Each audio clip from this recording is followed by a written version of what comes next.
Hello, I'm Jesse Hops, and today I'm going to be presenting a masterclass on commercial excellence and, in particular, how to overcome critical challenges when you're trying to build capabilities at scale. All right, I really hope you enjoy it. Let's dig right in. So, first things first, who's this for, right? So, I designed this specifically for commercial excellence executives that are responsible for building capabilities at scale in large global B2B enterprises. So, if that sounds like you, this is a great presentation for you. If you're a VP of marketing, sales, someone in charge of strategy or innovation, you might also get value from this as well. But in particular, it's designed for commercial excellence professionals. So on the agenda today, we've got four things. First things first, we're going to talk a little bit about common challenges that commercial excellence executives are facing. We're going to look at the top 10 capability building pitfalls that you really want to avoid. We've gleaned this through 18 years of working with a lot of mid-market and Fortune 500 companies. Six strategies for effectively building capabilities. And then we're going to announce an upcoming roundtable that if you're seeing this video, you've most likely been invited to. So first thing, commercial excellence challenges. The first one here is aligning cross-functional teams, right? It's a big job. You're trying to get a lot of different cats to be herded, and you really need to align things between departments, between business units. There's all kinds of politics typically going on, but aligning cross-functional teams, really, really difficult challenge. Beyond that, integrating data and utilizing data, right? Enhancing sales team productivity, right? This is on your list. It's definitely something you need to do is get the reps performing better. Adapting the organization's ability to change when market dynamics change, right? This is definitely a challenge. Driving pricing excellence. I mean, most of you are probably working on pricing initiatives. Scaling personalization to improve your customer's experience, right? Maybe easy to do in small pockets, very difficult to do at scale. Then, of course, building capabilities and skills, optimizing the customer journey based on, feedback maybe you're getting from your voice of customer research, leveraging your digital transformation initiatives. You probably invested millions of dollars and years of time in digital transformation, but getting it to stick, getting the value from it is obviously a big challenge. Improving ROI, right? So commercial excellence, it's not free, right? There's an investment involved in putting, time and people and consulting firms and everything else into the mix. And we want to make sure that we can demonstrate the progress that we're making. If not exact ROI, at least that the needle is moving on certain key metrics, right? Managing change at scale. Anyone who's been in consulting or change management, working in a center of excellence or an internal consulting team knows that, change is difficult, and especially when you're trying to change hundreds of people, right? And the last one here is mitigating channel conflict. Sometimes our go-to-market motions are changing, and we've got some distributors perhaps that we need to be mindful of. So of all these different challenges, I mean, it's a difficult job, right? No one's saying commercial excellence is easy. It's very complex. There's a lot going on. You got sales, you got product, you got marketing, you got customer experience. I mean, all these different departments or functions, you're trying to get to work in concert together. And if you complicate that by having a matrixed organizational structure and different power dynamics in different regions or in different areas of the business, you got general managers that aren't completely willing to play ball. I don't need to sort of belabor the point, but commercial excellence is difficult. All of these challenges is beyond the scope of today's masterclass. I'm going to really dig deep around one of them, and it's around building capabilities and skills. Okay, so this is really what this presentation is for. We might be able to provide some content and other information in other areas down the road, but for today, we're really going to focus on building capabilities. So why listen to me, right? So I've been doing commercial excellence work for the past 18 years, worked with many different Fortune 500 companies, and the one common denominator is my work has all been centered around helping organizations build their internal capabilities. That's really been, the focus of my work. I've licensed demand metrics content to over 6,500 organizations to give them do-it-yourself playbooks and toolkits and other enablement materials. So we've worked across a broad range of industries, both with startups, right, mid-market, and then a lot of Fortune 500 companies as well. We've also performed over 100 different technology research studies with a lot of the top sales and marketing tech companies in the world. These are the Salesforce.coms. And what we're really doing in our tech research is trying to identify what are the business impacts of making investments in certain types of technology. So all kinds of benchmarking research to identify, really what's happening out there when companies are making investments in technology. We've also partnered with the Association of National Advertisers, and worked with several of their committees on developing new playbooks and best practices content, and as well the American Marketing Association. So for the past 12 years, we've licensed our content for these associations to distribute to their members. So if you think you've heard of Demand Metric before, you might have seen our content through either the ANA or the AMA. In addition to licensing content to associations, we've also built just a whole bunch of customized playbooks, generally around growth, market strategy development, that sort of thing, for many Fortune 500 companies who need to develop something that's kind of bespoke. It's really customized for their industry and their needs. We've got a plethora of material to pull from, but a lot of the work that we've done here has been focused around building customized growth playbooks. Just got off a 2-year project with a very large $40 billion chemicals company. And really, I can't get into much detail about the work, but I was busy for a couple of years helping, in their words, retool their growth engine, right? So doing a lot of custom, content, building curriculum, training, coaching, that sort of thing. And, it was a really great learning experience for me to really partner up with a commercial excellence team and the heads of strategy to try to enable people at scale. Through that project, I got to travel around the world twice over 2 years, delivered 23 workshops in, the US, Germany, China, Japan, and Thailand. So a lot of recent experience around getting the needle to move, working in the trenches with the execution side, right? A lot of times the consulting firms will come in, they'll develop a great program, you've got a nice strategy, but then it comes time to implement and execute and work with the people. And so, working with this client, I was very much involved with working with hundreds of their sales and marketing leaders to develop their skills and build their capabilities. So, overall, I've got a lot of experience and background in taking a tools-driven approach to building capabilities. So, let's dig in. I want to share, in my experience, 10 common pitfalls that you'd really need to avoid when you're looking at building capabilities at some level of scale. Okay. So, very first one, right, is lack of clear goals and alignment, right? You're not 100% clear. I'm going to go through in more detail on each of these, but for now, I just want to introduce what these top 10 things are.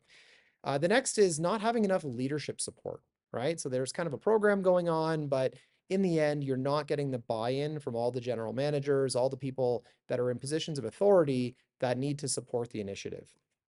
Another one is just, blatantly ineffective design and content, like just not having the right materials to develop the capabilities and empower people. Poor change management, this is a killer, right? If we don't manage the project very carefully, get people's input and buy-in, and get the people that are kind of on the fence in the middle, thinking about going along with the change, helping us, then the whole thing falls apart, right? Lack of follow through, right? Sometimes organizations look at this as like an event, like a one and done type of thing. No measurement or accountability, right? If there aren't clear metrics that are tied to, the work that you're doing, especially as it relates to capability building, it's very difficult to show progress and improvement. Over reliance on training alone. So this is a big one. Training by itself doesn't work. You need to reinforce with coaching. Resource constraints. Some organizations just don't put enough budget and resources into their commercial excellence programs, and often have to kind of skimp out on important things like, delivering experiences to their employees, developing the right, content to enable them, and making sure they've got the right plan in the first place. Failure to adapt and evolve. So this is a big one. Again, a commercial excellence program needs to be like a living, breathing organism that's constantly evolving, updating the content, updating the skills based on what's needed for the organization. So this needs to be a very fluid type of organization and mindset when it comes to building out commercial capabilities. Cultural barriers, right? Oftentimes, we're working against a culture of people who have been changed, managed to death, right? Every time there's a new leadership regime, it seems like there's a whole bunch of new initiatives, and you get a lot of resistance where it's kind of an us versus them mentality. So culture is a huge, huge factor.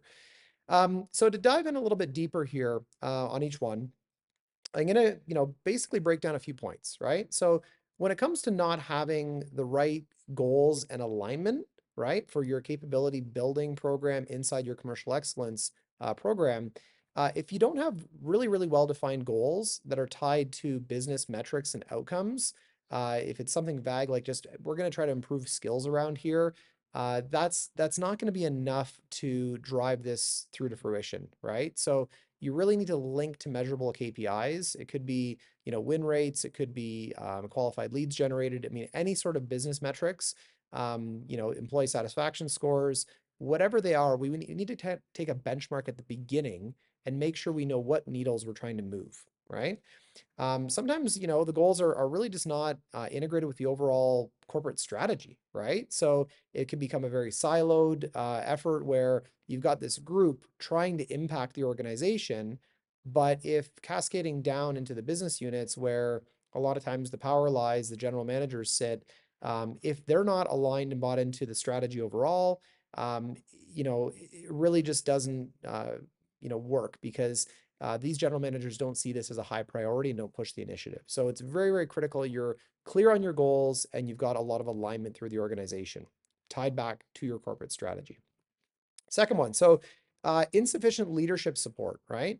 Uh, you know, Seems like it should go without saying, but if you don't have the right senior leaders, and I would go right up to like the board and the CEO level here, supporting capability building, if that's not something that they're trumpeting in all of their town halls and speeches and so on and so forth, it really takes the wind out of the sails of the program because the general managers don't hear that capability building is needed. They might think they're already experts at their job. They've been doing this a long time. So you need to have top level executive leadership support and sponsorship. Um, Role modeling, right? So if the leaders in the organization don't play ball and they don't, implement these capabilities for themselves, right? If they don't, for example, look at the CRM system reports or, make time and space to do strategy development work or help out with pricing and so on and so forth. They need to model the right behaviors so that the rest of the organization can see, hey, this is what the leaders here are doing, so I should follow suit, right? So role modeling is key. When it comes to actually designing your program and the content that goes inside of it for building, again, your skills and capabilities, if you just grab off the shelf training and try to plug it in, I mean, we've done this hundreds of times before where an organization will say, hey, you've got all this great stuff. We're just going to take this off the shelf and use it. And I always recommend that they customize it. They got to get it into their branding, tweak it for their industry, tweak it for their businesses, and make sure that the company feels like they've got their fingerprints all over this stuff.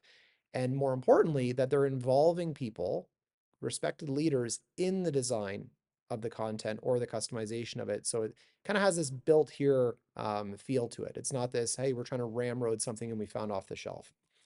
The second thing is a lot of programs and training materials aren't really focused on practical application. It's all just theory, right? Without clear guidance for how to do this stuff on the job, right? So if you're developing content and it's very theoretical, there isn't a lot of tools and real world scenarios to apply it to, role playing, for example.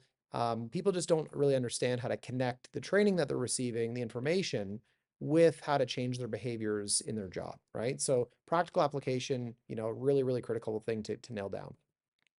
The last part is, actually just addressing the wrong skill gaps, right? So sometimes programs make assumptions around what their competencies are. They don't assess the skills of people or the capabilities of the organization effectively. Maybe they don't even go through an assessment of any kind. So if you're addressing the wrong skills or you've identified things that aren't relevant, this can really lead to people not focusing on again changing their behaviors and improving the overall capabilities of the commercial organization. So skills gaps and assessing them correctly, critical step to get right. All right, so change management. Um, you know, in general, employees are going to be a certain percentage of them anyways, resistant to change, right? Maybe, they've been through a lot of these programs before. It's another flavor of the month. It's a new CEO and they just, your message kind of falls on deaf ears. A big part of overcoming resistance to change is making sure you're communicating the value, not just to the organization, but to the individual as well, right? So resistance to change, definite barrier you need to overcome, right? The other is just not communicating effectively, or not having the right people communicating the messages, right? So I mean, I've been involved in lots of training and workshops and coaching where the senior executive, sponsors it, they'll buy it, but then they kind of disappear and they're not there to kind of help and be involved and continue repeating the messages over and over and over again to the organization and different teams and people to make it clear what is the plan? How are we progressing against the plan? Why is this important? Why is the CEO involved in this thing, right? So communication really, really critical, but more importantly, communication from the right people. The last one is insufficient time allocation, right? If you don't allow your staff time, if you don't, reduce their workload slightly in order for them to make time for developing skills and capabilities, this is something they're expected to do on their own time, in their personal time. You just won't get, the change you're looking for, right? So you need to be very cognizant that this is extra work for people. Growth and learning and new behaviors, they're not easy. Change is hard for most people. So you need to be aware that you need to allocate, a portion of their time, give them permission to essentially take time out of their day and their normal responsibilities to try out some of these new behaviors and skills.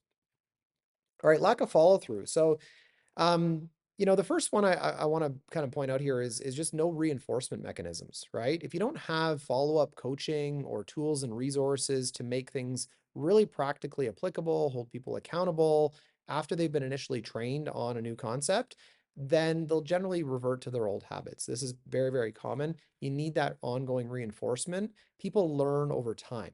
If you think about trying to learn how to do a backflip, you don't go to a weekend workshop and learn how to do that. You'd have coaching and reinforcement and additional tweaking and advice along the way over several weeks or months in order to acquire a complex skill like that. Very much the same with business training as well.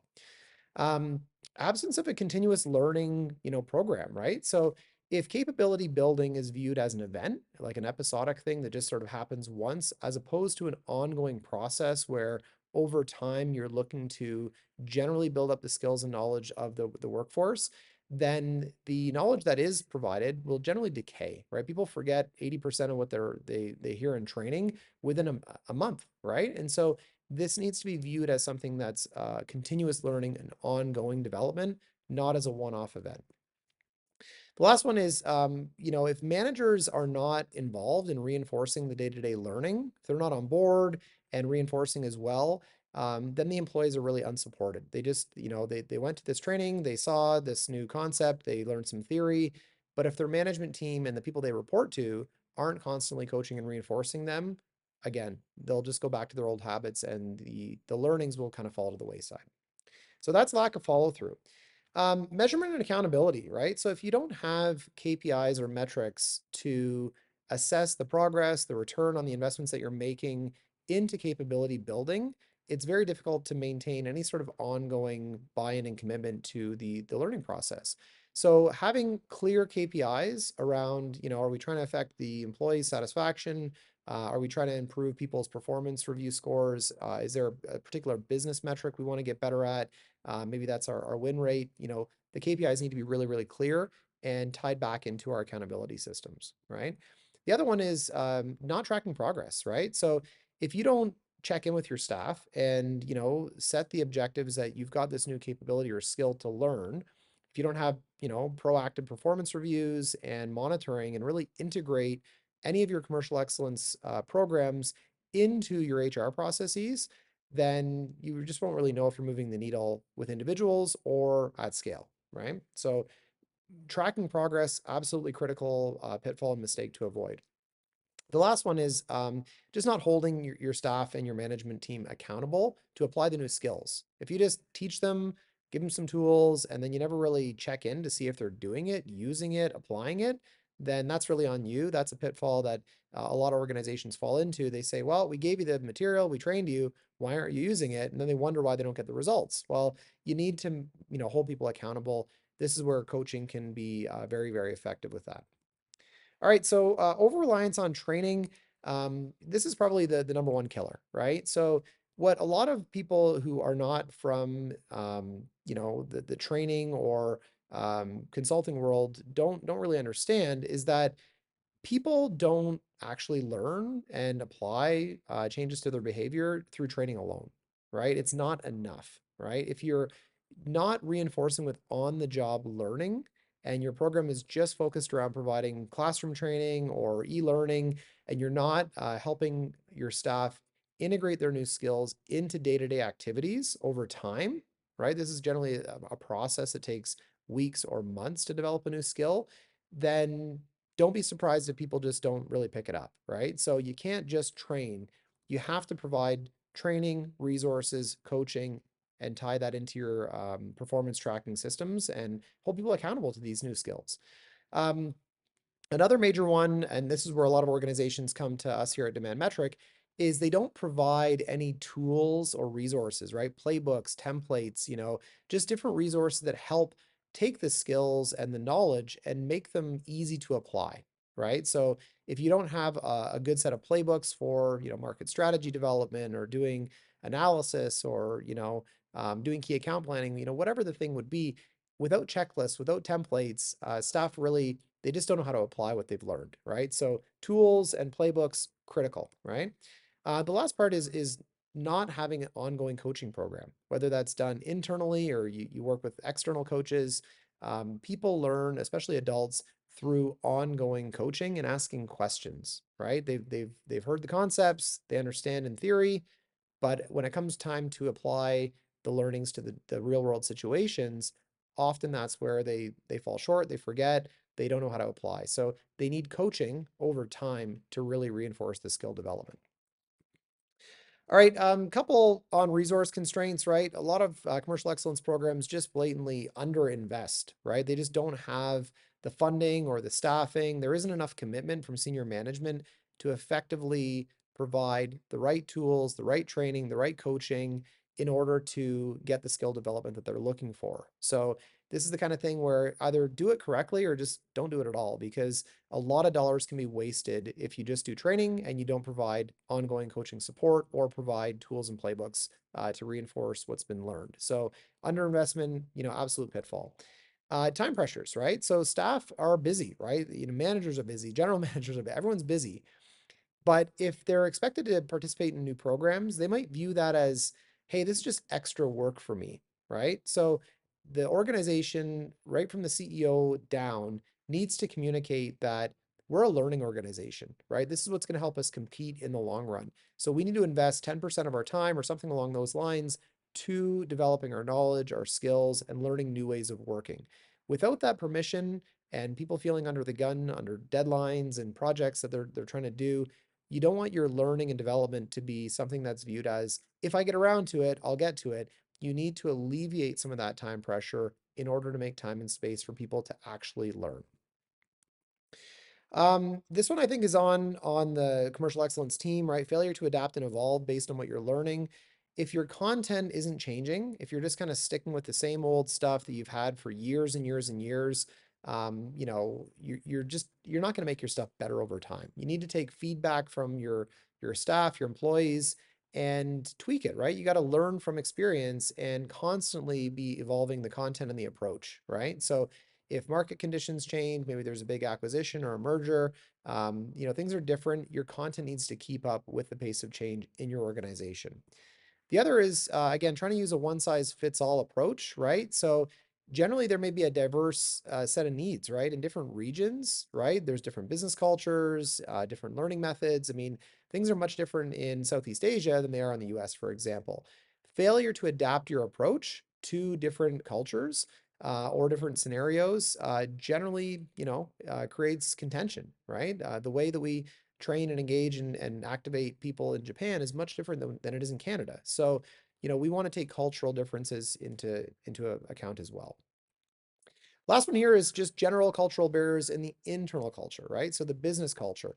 If there isn't a learning culture that's been established where, learning and development is just sort of a little siloed function, it's not something that's been prioritized by the board and the CEO, then it's very difficult for those organizations to embed new capabilities, right? If the company doesn't feel like we're a learning organization, this is a big part of our fabric here, and it's not endorsed and promoted by the most senior executives, in the organization, then you're really going to struggle to kind of, get the changes and build the capabilities that you need.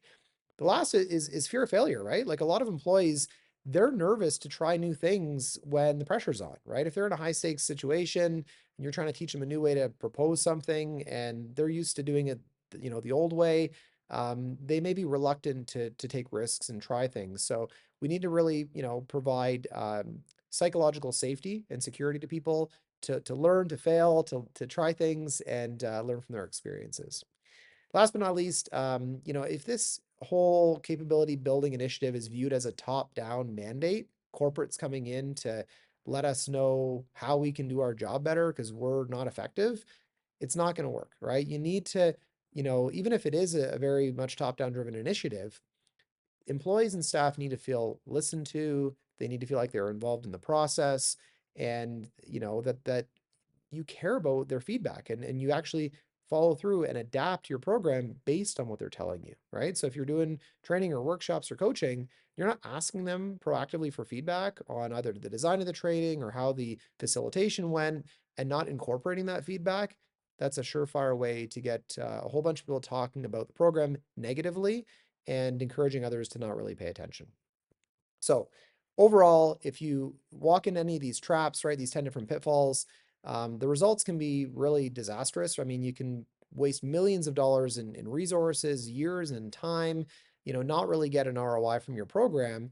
And in the end, if the needle's not moving, the staff aren't responding, new capabilities and skills aren't being demonstrated and shown, then that's when senior management starts looking at maybe we got to change out our commercial excellence leaders. Maybe they don't know how to do this kind of thing, right? So you don't want to be in that situation.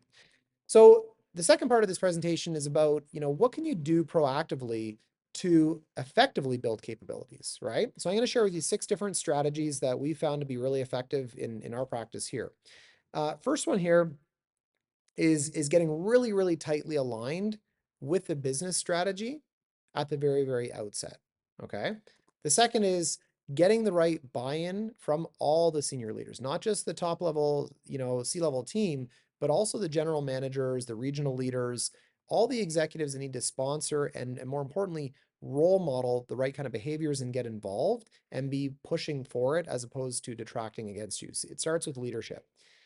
Focusing on the practical applications, right? We talked a little bit about how if you don't provide real world scenarios, you don't have the right tools, playbooks, and coaching, people have a really, really hard time taking theoretical training and new concepts and applying them to their work.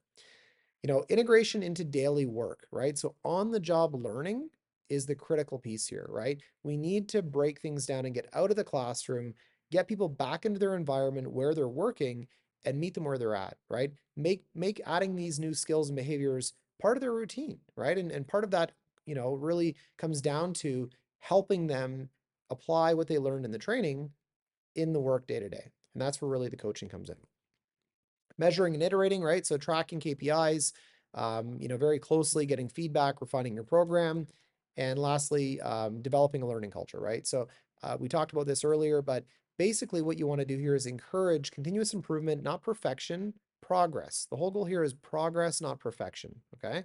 So I'm going to break these 6 strategies down into a little bit more detail so you've got some actionable steps you can follow. So first one here, how do you align with the business strategy? It's one thing to say it, it's another thing to do it, right? So I'm going to give you a couple different ideas here on what you can do for that. So the first is really audit the overall business objectives, right? So are we working on revenue growth? We're working on operational efficiencies, profitability, customer retention? Like what are the major KPIs that the organization is looking to improve upon, right? And then you want to, based on that, determine what are the right skills and capabilities that would be required in order to get better at that. So for example, if customer retention is the major driver, right? We want to hang on to our customers more, expand them, then we might do a lot of work around building our customer experience capabilities, right? That might be the priority skill set to develop in the organization. So whatever our skills are that we're trying to build, they need to tightly align back to the specific metrics and business strategy goals and objectives that are out there, right? Second piece is prioritization, right? So we talked earlier about skills gap analysis and identifying the most critical areas for improvement. So, you generally want to start looking at what are some capabilities that can move the needle quickly, right? You want to show wins in your program. So, is that market strategy development? Is that things like consultative selling? If you're trying to get, a larger order value or cross sell into key accounts, or maybe it's value-based pricing. If everyone is just doing cost-based pricing right now and you're leaving a lot of money on the table, that can be a quick, immediate win that you can put in place. But you really need to prioritize. There's lots and lots of competencies, lots of skills to develop. You need to make a list of them and then prioritize them based on what are your key business objectives. The third thing here is setting, really baseline KPIs and looking at showing improvement. So if again, customer experience is the main business objective and you're going to work on, journey mapping and customer experience and voice customer kind of work and skills, then you want to measure things like churn reduction, right? So you want to align your metrics. This sounds obvious, but you'd be surprised at how many organizations have an objective over here and a KPI over there. And you want to demonstrate how the program is creating value and moving the needle over time, right? The last one here is making sure that you've got the right allies on the team, right? So I call this securing strategic sponsorship. It's not just enough to have a few sponsors.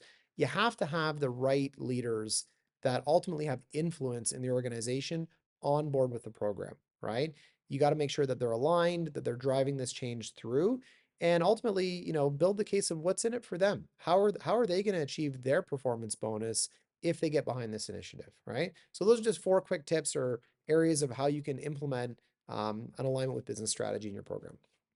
Second piece here is how do you get the leadership buy-in, right? So maybe you've got an organization that they've created a role and they're kind of, checking the box saying we got a commercial excellence program, but you don't really feel like they're all in, or maybe the CEO is, but you've got a bunch of general or regional managers and they're not all that bought in. And you really need them to help you with this. This is something you're trying to do at scale with hundreds or maybe thousands of employees. It's really, really critical that you get the right leaders involved, right? So a couple quick tips here.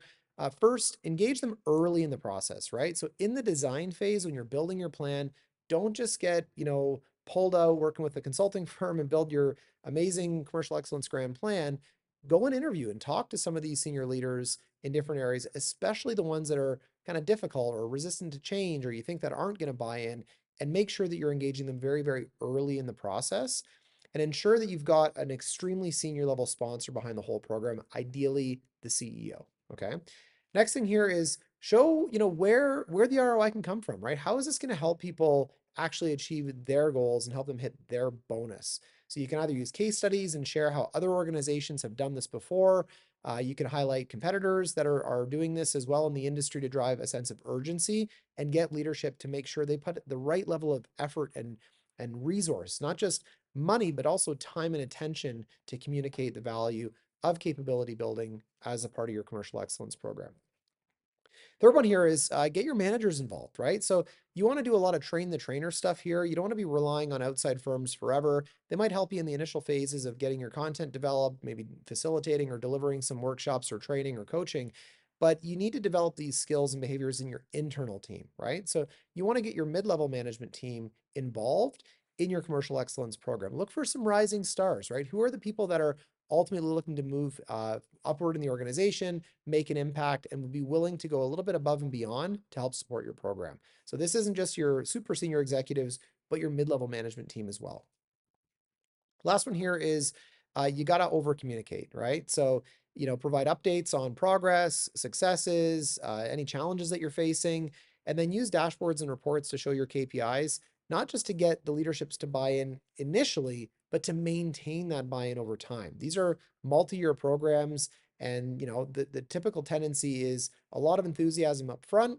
If not enough quick wins are demonstrated early enough, the whole kind of energy of the program can sort of decay over time. So you've got to be constantly communicating. Maybe it's a newsletter, maybe it's an update, maybe it's a town hall or some sort of presentation, a video you do where you're sharing what's going well in the program, maybe showcasing some students that are learning, that are applying their knowledge and getting great results.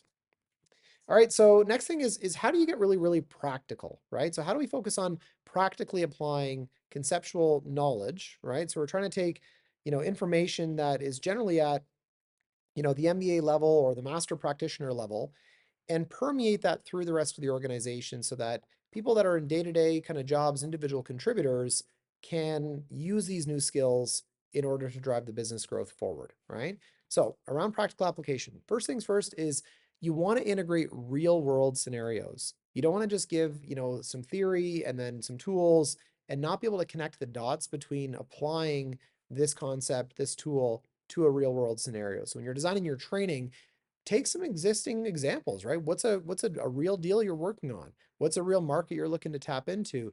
And embed those real world scenarios into your program, right? It sounds again pretty obvious, but you want to make sure you're out of theory land and you're into real world scenario land. Okay. Second thing is you want to develop playbooks and tools, right? So templates, checklists, playbooks, guides, anything that can support the understanding and the application of the knowledge, right? Make sure that they're aligned to the organization's process. You don't want things that are conflicting with what's already going on out there. But if you need help in playbook and tool design in particular, this is really Demand Metric, my company's area of specialty. We've got over 1,000 different tools and resources that we provide to our clients to really speed that part of the process up. But absolutely critical, playbooks and tools.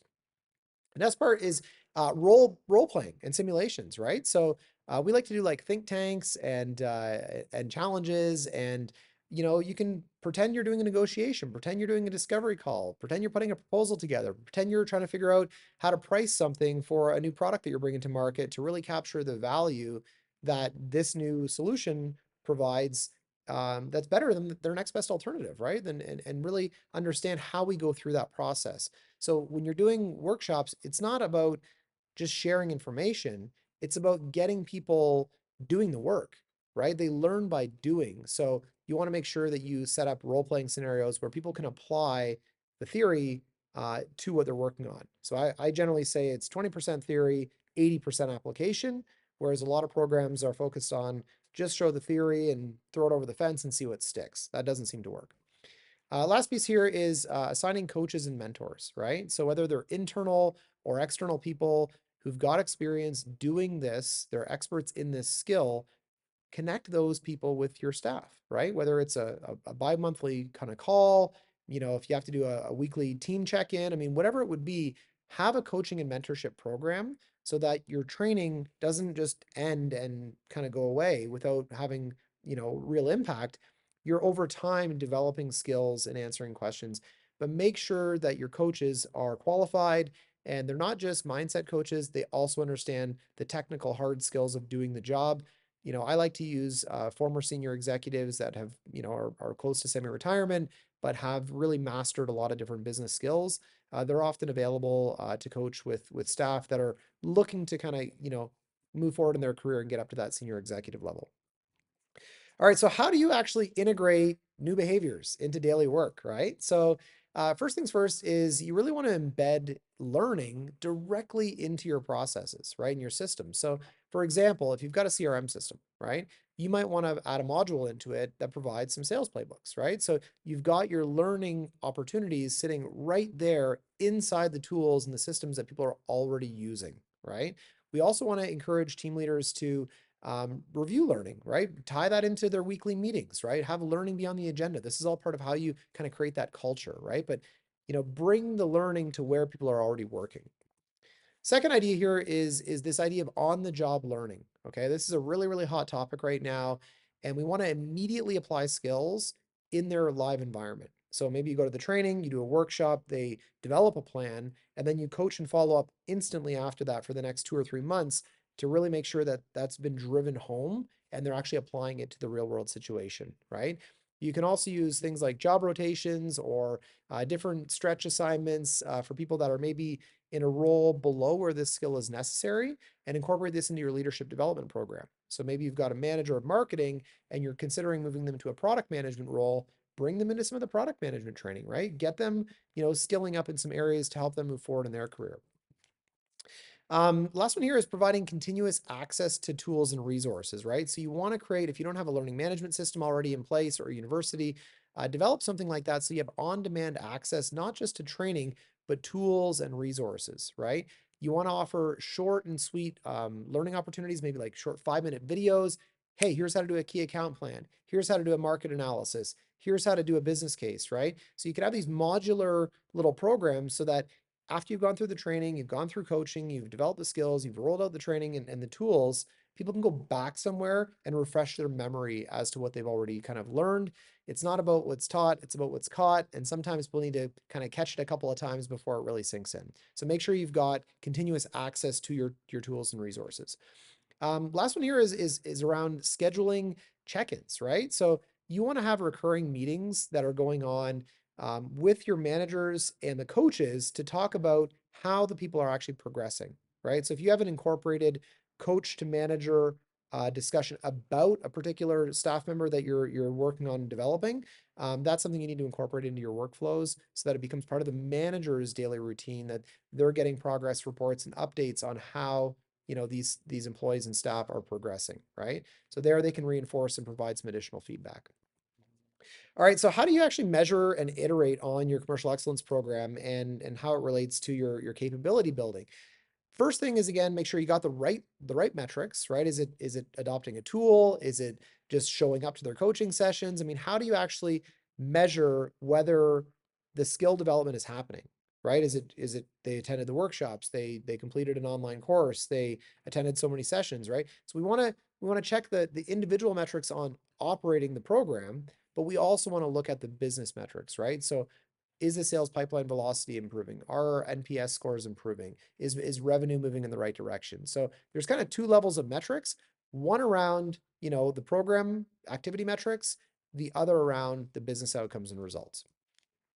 Second piece here is reviewing your stats on a regular basis, right? It's not enough just to define the metrics. You then need to capture them. You need to, collect the data, and then you need to report back to senior management on how things are going. So figure out the metrics that you're going to use, then develop a cadence so you can review those metrics with the right leaders. Next thing here is getting feedback from participants. If you want to iterate, you got to listen, right? So use, surveys after your workshops or coaching sessions.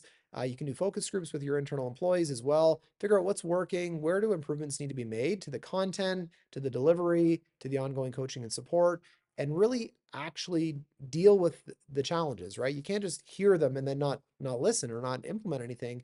You need to evolve and adapt if you want to be a great commercial excellence leader and have this program gain the momentum that it needs to succeed.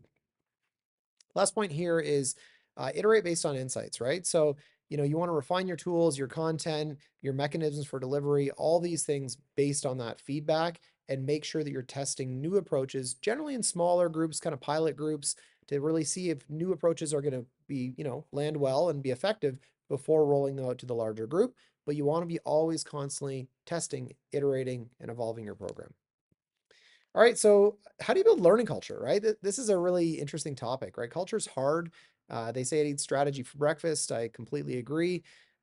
First thing is really encouraging people to take chances, right? How do you get people to experiment, right? If it's not okay to fail, if you don't say we want to fail fast, we want to learn quickly, you gotta communicate that to them. You gotta let people know that it's okay to try something out and it not work out. Maybe you develop a strategy and it's not a great strategy. That's okay. A lot of 80% of strategies that I see aren't viable, right? It's the habit of thinking strategically, right? Improving your critical thinking skills and being open to letting people make mistakes. If you don't show your staff that it's okay to make mistakes, they're going to hide, they're not going to try new things, they're going to minimize, looking bad in front of their peers and especially, people above them in the organization. So, we also want to celebrate small wins, right? If someone does something and they implement this new, maybe it's, they do a value-based pricing calculation. This is a new skill you're working on. And there's, errors in the formulas. It's not great. The assumptions are wrong. Who cares? The win is someone went out there and tried. They made an attempt at that. You want to celebrate and positively reinforce that kind of behavior. Next thing here. So we talk about recognize and reward learning, right? So for those who are actually taking action, going through the training, applying this to their work and getting results and impact, we want to promote that. We want to give them awards. We want to, share and recognize how our best staff are really adopting this stuff, right? And so make sure that you tie individuals' capability improvements to things like raises, right? Getting bonuses, right? Scoring well in their performance reviews. If they feel like they've been putting in the effort and the work to learn and apply, but it's not being recognized, it really just deflates people from continuing down the learning path. So this needs to be an integrated, holistic strategy where recognition of people taking action is probably the most important thing you can do, more so than even the design of the program in the first place. Is humans, they will continue to do things where they're positively reinforced. So we know that children learn that way, everyone learns that way, but a lot of times we don't close the loop off, right? So we want to make sure that we really, really tie in recognition and positive reinforcement. Third one here is peer learning, right? So you can set up coaching groups or teams or Slack channels or various different ways for peers to self-organize and help each other learn things, right? So one example could be, you maybe do a training workshop, you provide some tools and coaching, and then you develop a 6-week program and you assign a leader to say, okay, you're going to be in charge of managing this little group here. Maybe it's not the actual manager, it's someone that you're just putting into a management or leadership role for a project, and say, okay, you're going to drive this change through and get everyone on the team to kind of complete this project over the next 6 weeks, right? So sending people off, it's kind of like when you're in school, when you've got to do a class project, right? So you want to facilitate that same type of thing. Another great idea is just doing competitions, right? Hey, we're going to have a growth strategy competition. We're going to set up some teams. We're going to set it up like Shark Tank. I've done this before. It can be really, really fun to get people really wanting to learn the new skills, apply them, and then get recognized by their leadership team afterwards. Last one here is encouraging leadership participation, right? So we want to make sure that the leaders are showing up and going to these training programs, that they're being mentored and coached as well, and role modeling the behaviors that we want everybody else to take. If staff see that their boss, their manager isn't taking part, or if they are, they're just not really paying attention, they're on their phone, then it really sends a very strong message that this is not important for them to focus on either. So we want to make sure that the leaders get involved and that they're learning. They're actually developing, their skills as well, and then sharing what they've learned with the rest of the team over there. So generally speaking, if you can apply these strategies that I've shared with you, right, these 6 different ways, you have a much, much better chance at actually achieving success and the outcomes that you're intending with your capability building program, right? This was meant to be just a quick high level overview of some pitfalls to avoid and some best practices to consider implementing. We've actually got an executive roundtable that's going to be coming up. Very, very kind of exclusive, limited to 12 people that are in director or VP level commercial excellence roles at very large global B2B enterprises. The event's coming up on December 4th. We're likely going to have another one toward the end of January as well. So again, if you're seeing this video, if some of the things that I mentioned resonated with you, if these are ideas and thoughts that you've got in your mind, I'm going to be pulling together a community of very, very sharp commercial excellence professionals to share best practices, network with one another, share case studies and lessons learned, and also some war stories, about being out in the trenches. So if you think that networking with some other like-minded individuals and learning from them would be useful, please RSVP to the roundtable if you've been invited. If you are going to RSVP, please show up. We only have 12 spots, so we want to make sure if people are committing to going, that they actually go there. It's going to be a great discussion, and we're going to dig into the details around some of the challenges out there for 2025 and some great best practices to make sure you're as successful as you can be. So with that, I'm going to wrap up. Really appreciate your time today, and I hope you found this helpful.